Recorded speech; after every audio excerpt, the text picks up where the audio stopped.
If you find yourself with all these things, or with most of them, like some of us, then it's okay. Sit down with God and let him teach you. Hi everyone, I hope you're doing good and I hope your Sunday has been going well. I thought we would talk about pride today because I'm trying to speak as slowly as I can because my granny said I speak too fast. And see, so we are talking about humility today. We are going to be talking about humility because our culture these days tells us that if you are not prideful, then you are stupid. Our culture tells us that if you do not go tell that person where to get off, you are stupid. Our culture tells us that if you talk to everyone, you are stupid. And so I just wanted to, share something I came across just this past week. So I was on Pinterest and I was looking for something, a litany of trust. And what I did come across instead was 17 signs that you lack humility. And so when I came across these, I just really found it interesting. And to be very honest, initially, I did not want to check it out because I was afraid. And yeah, well, eventually I did check it out because, if God allows something to come up, it's because he wants to heal it. And so I checked it out and lo and behold, I had a heart attack. I was like, no. But anyway, guys, I'm just going to share these with you. I will also give you the picture. I'm going to share these with you and just share something about some of them as I feel led by the Spirit to do. I'm not sharing these, just a disclaimer, I am not sharing these in order to condemn you or to tell you that you're a bad person or to tell you that you're going to hell. I am just telling you, I'm just going to share these because I feel like all of us need to know exactly what our problems are, what our weak points are, so that we can actually move forward in our relationship with God or with other people. And so we're going to talk mainly about pride today because pride is one of the 7 deadly sins. And so we call pride a deadly sin because it is a primary sin. And we have 7 of those. Pride is one of them. It's a deadly sin. It's a primary sin because any other sin stems from pride. Most sins stem from pride. At the heart of every sin actually is pride. It's God. I know what you want me to do with my life, but I don't want to do it because it's mine. And so I will do what I want to do. And that's pride. God says, you know what? Don't fornicate. You're like, nah, God, I know better because I know better. It's my life. So at the heart of every sin is, God, I know what you want me to do, but I don't want to do it. And that's pride. So we're just going to talk about some of the signs that you lack humility. And the first one is thinking what you say or do is better than what others say or do. Growing up, my granny always used to say, Nyasha, it is not your way or no way. It's not always going to be your way. And you need to allow certain situations to roll out the way they should. And it's not always going to be your way. The world doesn't revolve around you. And so growing up, I really had a problem with that. I didn't like hearing it. And now I understand why. I understand exactly why, I always wanted things to go my way. It's because of pride. And growing up now that we're growing up, in the event that I am called to the vocation of marriage, or to you, if in the event that you're called to marriage or anything, you need to be humble because you're going to be meeting someone else and then putting together your upbringing and their upbringing, and you put those things together. So if you don't have the humility to actually say it's not always going to be my way, you're going to have problems. I'm going to have problems. So we need to deal with these things. Another sign is always wanting to get your own way. And yeah, we just talked about that.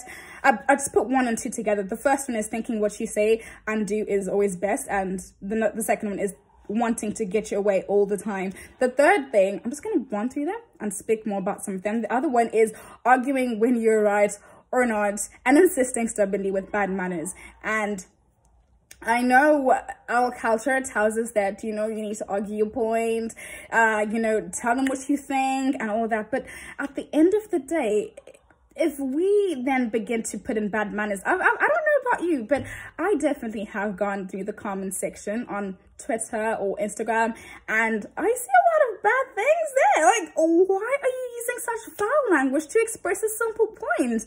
And it makes no sense.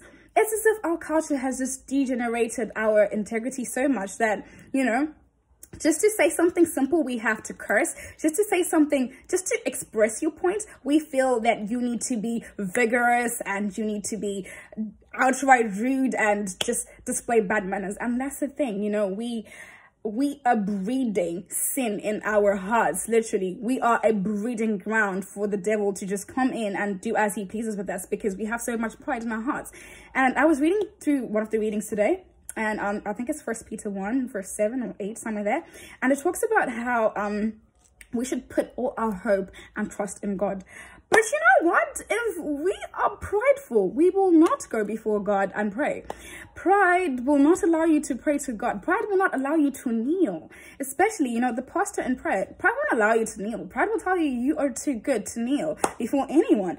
Pride will tell you that you don't need to pray because, I mean, you can work hard and this can happen. Pride will tell you that you don't need to ask your parents for advice because you know better than they do. Pride will tell you that if things don't work out, it's because there's actually no God, or this God that he exists doesn't actually care. And so with pride, we can never really have a good relationship with God when pride is in our hearts. And that's the thing. We're talking about these things because we want to have better relationships with God.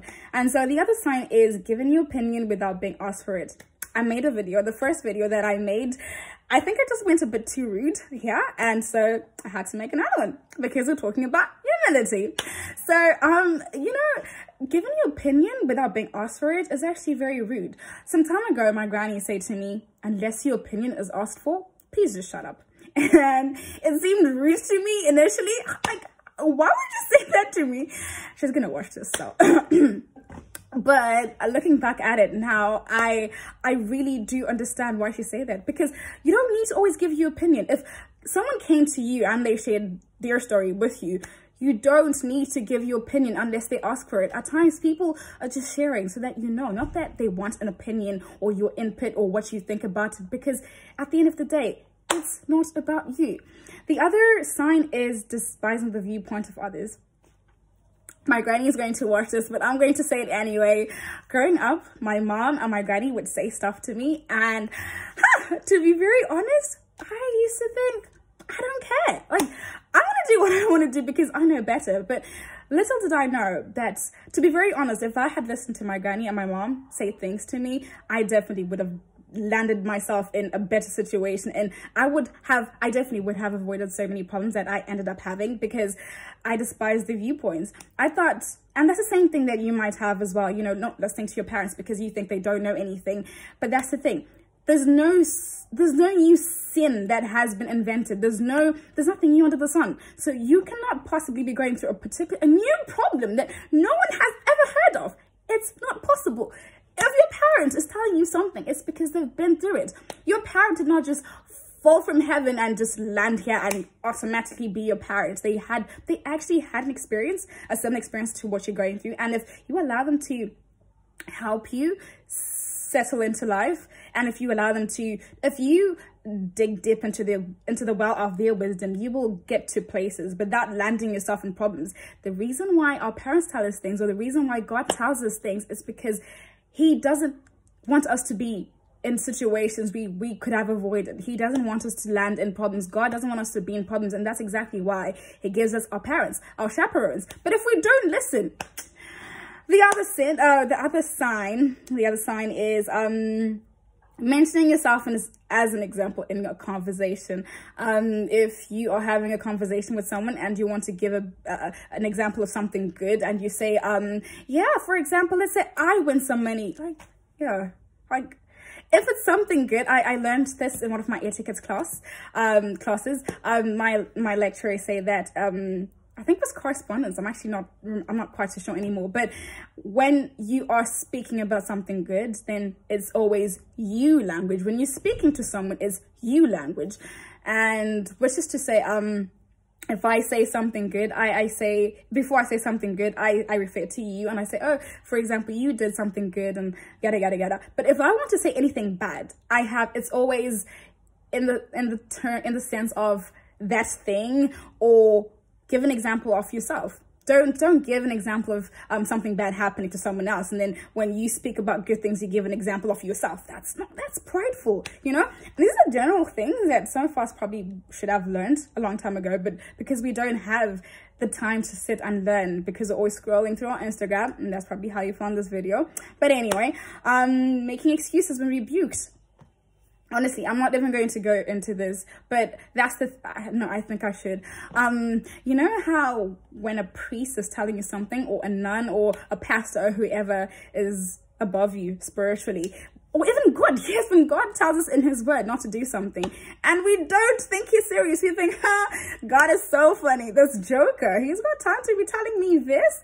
Yo, God has no time to be making jokes about your life, about your soul, about the salvation of your soul. So anything he tells you not to do, he's saying that out of love, and he wants to rebuke you. And if you find yourself giving excuses like, God says don't sleep with your boyfriend, you're like, God, I understand, but I mean, we've been together for 4 years, or I mean, if we don't sleep together, then it's going to be a problem. God is saying don't do it. If you don't do it, if you do it, then that's a simple sign of a lack of humility. And that's exactly why I say that at the heart of every sin is pride. And that's exactly why it's one of the primary sins. And this one just, it cracked me up. Hearing praise with satisfaction, but being hurt when others are held in greater esteem than you. We are sharing these things not because we're trying to condemn each other, but because, you know, what the devil we know is better than the devil we do not know. So if we actually know the signs of pride in us, it's easy for us to work in those. Like I said again, if God allows something to happen, to come up, it's because he wants to heal it. A lot of situations, a lot of times we enjoy hearing praise. Oh, you look beautiful. I'm like, oh, thank you. I know. Oh, thank you. And when someone says, oh, she looks really good, and you're like, oh, yeah. It's because we have so much pride. We don't want anyone to do better than us. You know, you buy a car and your friend buys a better car, and you think, why did she have to do that? You know, you get employed and your friend gets a better job. Why did she have to get that job? And so it's one of those things that if we don't actually deal with jealousy, pride leads to jealousy. Jealousy leads to witchcraft. And before you know it, you're in hell. So you see, pride really is the base for most of, it's the foundation for all of the other sins. I'll just try to go through them quickly now. Refusing to carry out menial tasks. I don't know if you've ever been part of a group, but you know, there's those things. I'll just relate this to a group scenario. If you have a group of people working on a project, and the really menial tasks, the useless tasks, are left out because people are like, oh no, I'm too good for that. A lack of humility would be, I'm not doing that, I'm too good for that, you know, and always rushing for like the big things and saying, you know, I can do this, I can handle it. It's different from when everyone else leaves it. That's okay. But if you always live out the menial tasks and you think you're too good for that, then it's a sign of a lack of humility. The other thing is being ashamed of not having certain possessions. And can we for a minute just talk about how our culture tells us to just do this? Our culture tells us that you can't post your food if it's not from a 5-star hotel. You can't post your hotel room if it's not some 5-star place. You can't post a visit to the rural areas because it's not good enough. You can't post a picture of your parents because they don't look young enough. You know, our culture tells us all these things. It tells us that if you are not using a certain phone, then keep out of this challenge. Our culture tells us that if you're not looking good enough, stay out of this place. And you know what? If you find yourself being ashamed of not having certain possessions, it's a big sign of, you know, lack of humility, because you can't always want everything to be yours, and yours. And so guys, humility is very essential, because you know the devil shakes, he trembles at a humble soul.